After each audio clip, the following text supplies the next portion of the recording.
Hello, my fellow fantasy football teammates. Wait, not teammates. Enemies. Enemies. None of you are my teammates. So, anyway, this is going to might be the longest video of the year. I don't know. It might be one of the medium-sized short ones. But this video will be redundant because it's going to be the same video you'll see in all my leagues. So if you're in multiple leagues, you just need to watch it once and you're good. Okay? If you even watch it. I don't even know who all watches it. I just probably blow a lot of hot air and nobody sees it. So anyway, you like my scruff? This is, I don't know. Actually, this is only 4 days. That's only 4 or 5 days, so it's not that bad. I've just been lazy today. I've been doing my winter project. I've been painting some hallways and stuff. Anyway, enough about me. This is about fantasy football. First off, I want to say thank you. If you can see those, right? I gotta figure out which hand I'm using. There we go. See those right there? Those were a little Christmas gift from my cousin, the donkey. He's in my FF1 Snake League. So now I got him pinned up right there. And I'm missing one. If you can't tell, well, it's hard to see. But I am missing one. My nephew, Wesley, he got into those the first day, literally, on Christmas. He got into them on Christmas, and I lost. I had 5 of them lost. I finally found all but one, the Cleveland Browns. We're not going to really miss that too much. So anyway, thank you, Darren. It's pretty neat. It's nice. And we'll see how long it lasts up there. So this year has come and gone. I just want to get some, before I get into like the studs, duds, busts, and all that crap, I just want to go over something for next year. I came, with the whole paying the entry fee thing. So I'm gonna try some drastic measures next year, and I think it'll work, and I think I'm gonna keep it that way. I don't want to be the dick commissioner, but I guess I have to be sometimes. I try to be nice and set it to where everyone could pay till the end of September, and then I'll start locking you out and all that. Well, I had at least 10, maybe 12 people that didn't pay until after October 1st, and then I had probably 5 or 6 that didn't pay until after November 1st, and then I had 3 people that didn't pay until after December 1st, and then I have one person that ended up not paying. So my FF3 league, we all got screwed, especially the winner. We lost out on $130, so I deducted it based on the percentages. So we're going to try something new next year, and probably from now on. If you don't have the money on draft day, or mail it before, on or before draft day, even on my online league, my FF3 that we do it online, if it's not mailed to me in my house by draft day, we're going to allow you to draft a team. You set your lineup once, and once your lineup is set, it's locked until payment is made.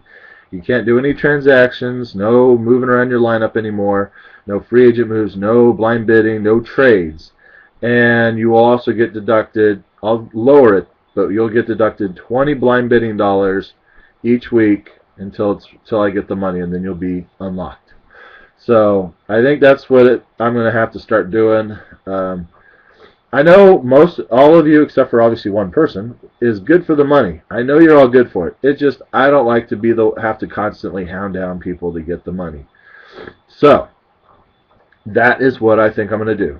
You can draft your team. Hopefully you all pay. If you didn't, you can it'll be locked. Your lineup will be set. Your lineup will be set one time, and then after it's set, it'll be locked, and won't be able to touch it until you're paid. All right, enough of that. Let's have some fun.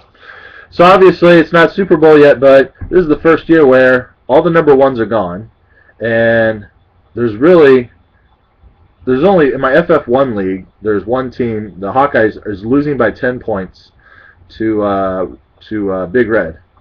But Hawkeyes has Ray Rice going, and Big Red has nothing. So he's the only one that has a chance. And I would assume, hope I don't jinx you, but I'm going to assume that Ray Rice should get you those 10 points. And you win. So that's why I decided, let's just get the money mailed out, because I'm going to Vegas for Super Bowl weekend, and I won't be back until February 6th. So I figure if I can get them all mailed out before I leave, you'll be happy, and I'll be happy that I don't have to worry about where your money is. So anyway, you should be getting your money. Draft days are set. August 25th is a Sunday. We're going to do my regular auction league on Sunday, August 25th at 11:30 a.m. Central Standard Time. I don't know what time that is, Hawaii, as usual. I really wish they'd get rid of daylight savings. There's no reason to have daylight savings anymore. There should be a petition out there to get rid of daylight savings. So anyway, the next draft, the keeper auction draft, will be Sunday, August 25th at about 5:30 p.m. Yeah, that sounds right. 5:30 p.m. Sunday, August 25th for the keeper auction draft. The FF1 snake draft will be Saturday, August 24th at, I think we're going to do 2 p.m. I believe we're going to do 2 p.m. unless we want to do it later. Tentatively, it's 2 p.m. It'll be all these drafts that aren't going to be online. All these drafts will be at my mother's house in Lenexa, Kansas. We have a 60-inch TV. I will make sure it is very nicely air-conditioned cold in there. And bring your own food, water, whatever. There's nothing literally to eat at my mom's house, so get food. So that's that on that. Oh, the FF3 League, I am thinking Wednesday, September 4th. I think it's the 4th. Wednesday, September 4th at 6 p.m. online, obviously. All these are Central Standard Times. So that's what we'll plan on for that. And then I do currently have one opening in my Keeper Auction League, and I believe I have one opening in my regular auction league, and I have 2 openings in my FF3 league.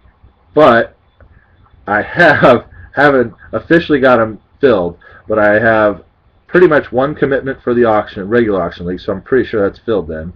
I have a possibly for the Keeper League, and I'm pretty sure I got 1, if not 2 commitments for the FF3. But if anyone else wants to join or have a friend that wants to join, let me know, and I can see about getting this hooked up. Alright, studs and duds time. See, look at it. It's already been 7 minutes. Alright, so man, I tell you what. Would you believe this? In my fantasy point scoring, who do you think's the #1 point scorer of the year? Tom Brady? Adrian Peterson? Peyton Manning? Matt Ryan? No. It's the guy who didn't even make the playoffs. Drew Brees. Drew Brees is still the #1 point scorer in fantasy football.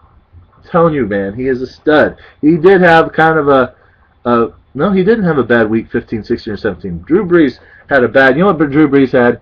Drew Brees had a bad weeks 13 and 14, which are the weeks that you need to make the playoffs. And I got screwed by him in one league, and then I got saved by other guys. But anyway, Drew Brees scored 47, 49, or 47, 50, and 49 points in the playoffs.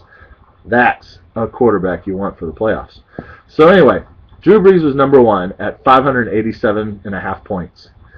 #2 was Aaron Rodgers. He got 573. And then Tom Brady, 563. Aaron Rodgers really surprises me because every game I watched, Aaron Rodgers really did not look that impressive. But, 573 total points. Can't complain. Peyton Manning was #4 at 535 points. I think the key is your average points per game because, Aaron Rodgers, he had like a 48-pointer. Well, he actually had, let's see, 1, 2, 3, 4. Well, in the regular season, he had 3 40-point games and 1 60-point game. And then in the playoffs, for fantasy playoffs, he had 3 40-point games also, just like Drew Brees. So, I don't know. Maybe Aaron Rodgers still was a stud. It just didn't feel like it. I mean, he did have a 27-point game, a 19-point game, a 20-point game, and those can hurt. Matt Ryan was my big stud that I thought, who I wanted really bad this year. He was #5, which, you can't complain with that. He got 530 points. 528. But Tony Romo was my sleeper. He got 493. That's That's still not too bad. He came in at number 7. The rookies, Robert Griffin finished number 8 overall, and Russell Wilson's number 11 overall. And this is overall, not just quarterbacks.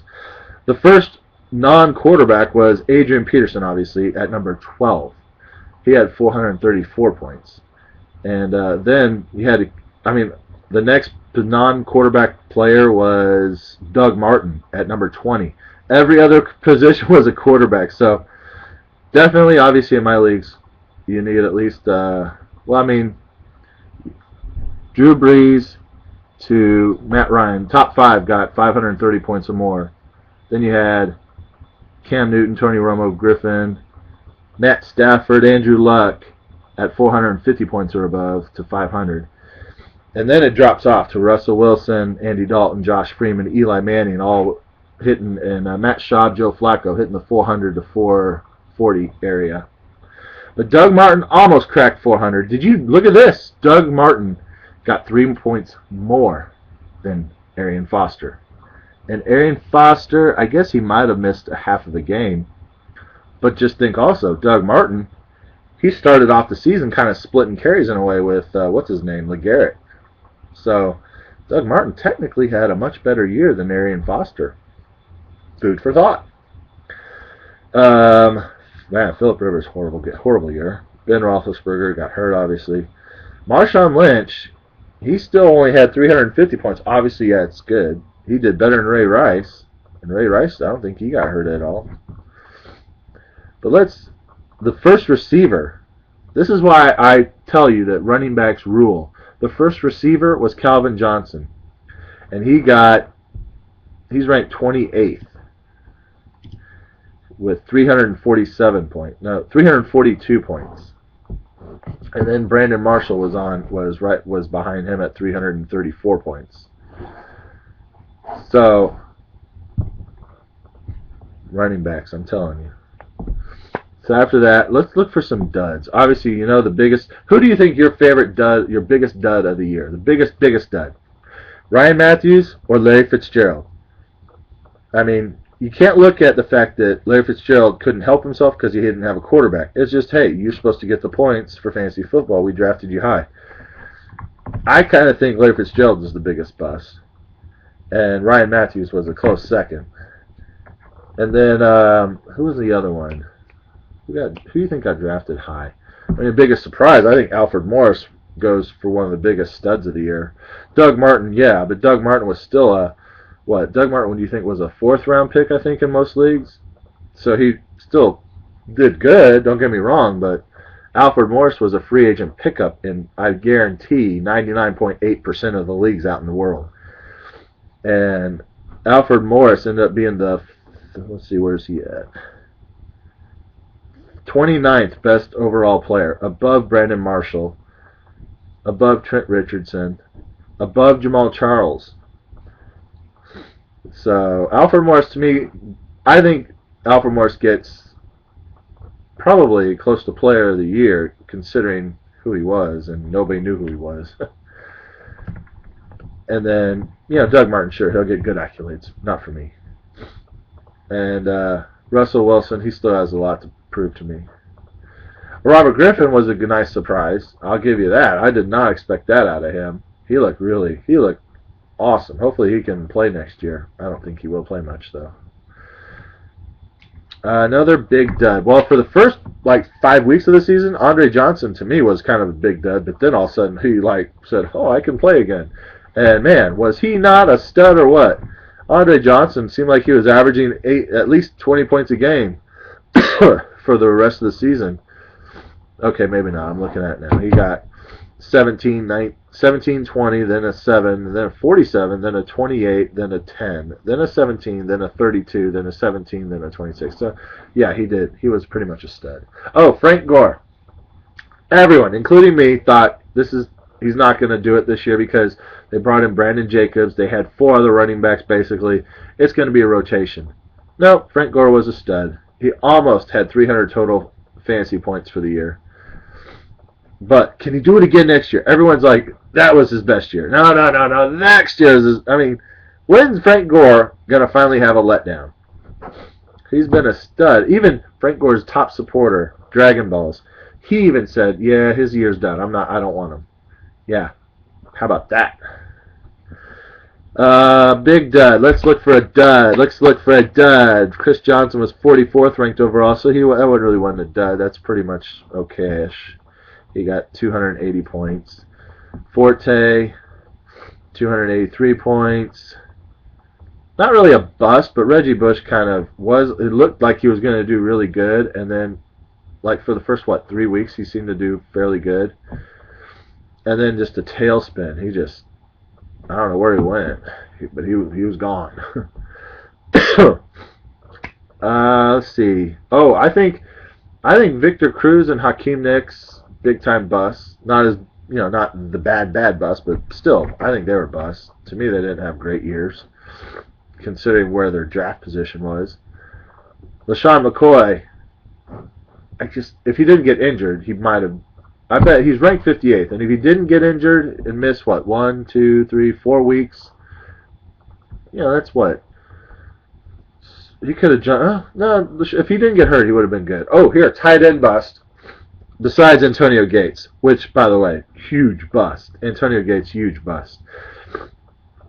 But Jimmy Graham, to me, big time bust. I mean, he had a good first couple weeks, and then, to me, it's like he just disappeared after week 6 or 7. Yeah, look, he got 7 points, 9 points, 10 points, 11 points. Then he had a 1-pointer somewhere. Oh, man, not my fan.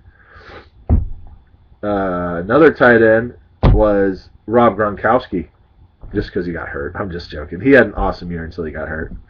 What can you say? He's a stud. Another bust because of injury, Darren McFadden. Got so sick of that. Ahmad Bradshaw, annoying.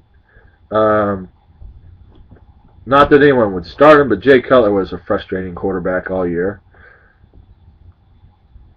Who else would somebody have on their team? I really can't think of much. Andrew Luck had a great year. Oh, big surprise. Biggest surprise of the year, also for an old guy, Reggie Wayne. Wow. I did not expect Reggie Wayne and Andrew Luck to really connect like that. I thought Andrew Luck was going to be throwing it to all the rookies, but man, hello, Reggie Wayne. Resurrection. I don't know about resurrection. Yeah, because he had a horrible year last year. But yeah, Reggie Wayne, big time stud. Here's a dud that some of you guys thought was going to be awesome. Brandon Lloyd. I was like, dude, he's got too many weapons over there. Brandon Lloyd's just going to get lost in there. And I think I was pretty much right. I mean, Brandon Lloyd was ranked 84th overall, which Mike Wallace had a better year than Brandon Lloyd, if you believe that. But Brandon Lloyd had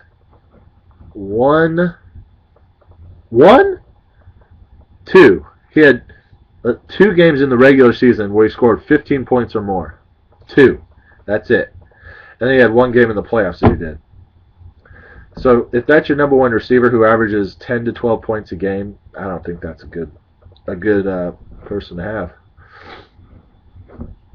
So let's see. I'm just thumbing through some names here, trying to look for something interesting.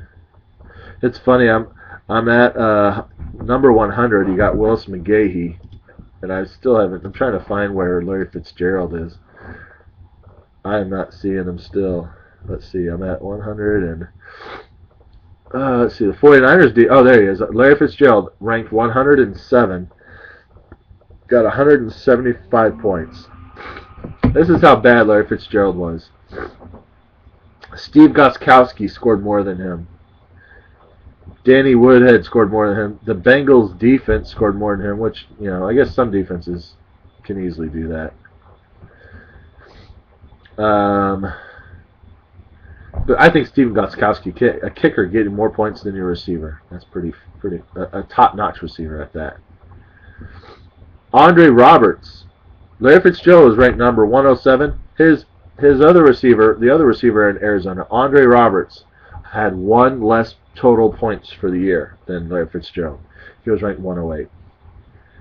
What the heck? Antonio Brown. I thought he had a better year than that. He did worse than them. Percy Harvin was 110. You got to say that's a bust. Anyone below Larry Fitzgerald that has a good name, that has to be a bust because that's just a horrible year period for Fitzgerald. Let's see. I gotta find one more good bust to say. It's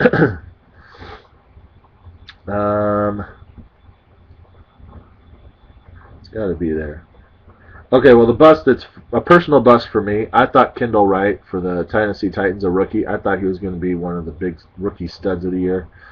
Yeah, that was a bust. Dwayne Bowe, there's a bust. How about that one? Dwayne Bowe, bust. Let's finish on that note. Dwayne Bowe, big time bust. I like that because it's been 20 minutes and you're probably sick of hearing me. So if you'll actually listen this long, stupid. What an idiot. You must be really bored because I have to be bored for doing this for 20 minutes. Anyway, that's it. Studs and duds, all that's done. Can't wait for next year. And hope you guys. Oh, there's another rule, but I'll put a scoring rule that we're going to change for defense. But I'll just type that up later. Have a good year, guys. See you in the off season. And for the keepers, don't forget to start thinking about making your trades. If you have any trading want to do to make some money on your own side for keepers, go for it. I'm trying to sell AJ Green. I have AJ Green up for sale, and David Wilson if you're interested. Take care.